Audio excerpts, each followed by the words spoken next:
விழுப்புரம் மாவட்டம் மரக்காணம் ஒன்றியம் கீழ்புதுப்பட்டு ஊராட்சியில் இலங்கை தமிழர் மறுவாழ்வு முகாம் அமைந்துள்ளது. இங்கு 2000க்கும் மேற்பட்ட புலம்பெயர்ந்த இலங்கை தமிழர்கள் வசித்து வருகின்றனர். இவர்களுக்கு தமிழ்நாடு அரசு சார்பில் 23 கோடி ரூபாய் செலவில் 440 தொகுப்பு வீடுகள் கட்டப்பட்டுள்ளன. இதனை முதலமைச்சர் மு.க.ஸ்டாலின் தலைமை செயலகத்திலிருந்து காணொலி மூலம் திறந்து வைத்தார். கீழ்பத்துப்பட்டு ஊராட்சியில் நடைபெற்ற நிகழ்ச்சியில் மாவட்ட ஆட்சியர் ஷேக் அப்துல் ரஹ்மான் தலைமையில் முன்னாள் அமைச்சர் செஞ்சி மஸ்தான், எம்எல்ஏ, விழுப்புரம் நாடாளுமன்ற உறுப்பினர் ரவிக்குமார் ஆகியோர் பங்கேற்று குத்துவிளக்கேற்றி வைத்து தொகுப்பு வீடுகளை திறந்து வைத்தனர். வீடுகளை வழங்கிய முதலமைச்சர் மு.க.ஸ்டாலினுக்கு இலங்கை தமிழர்கள் நன்றி தெரிவித்தனர்.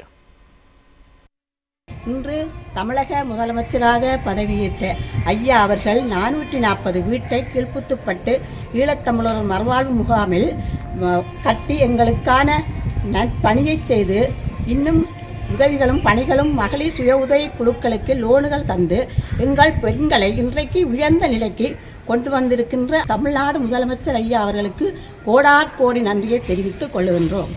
விழுப்புரம் மாவட்டம் மரக்காணம் ஒன்றியம் கீழ்புதுப்பட்டு ஊராட்சியில் இலங்கை தமிழர் மறுவாழ்வு முகாம் அமைந்துள்ளது. இங்கு 2000க்கும் மேற்பட்ட புலம்பெயர்ந்த இலங்கை தமிழர்கள் வசித்து வருகின்றனர்.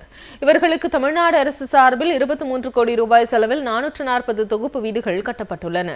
இதனை முதலமைச்சர் மு.க.ஸ்டாலின் தலைமை செயலகத்திலிருந்து காணொலி மூலம் திறந்து வைத்தார்.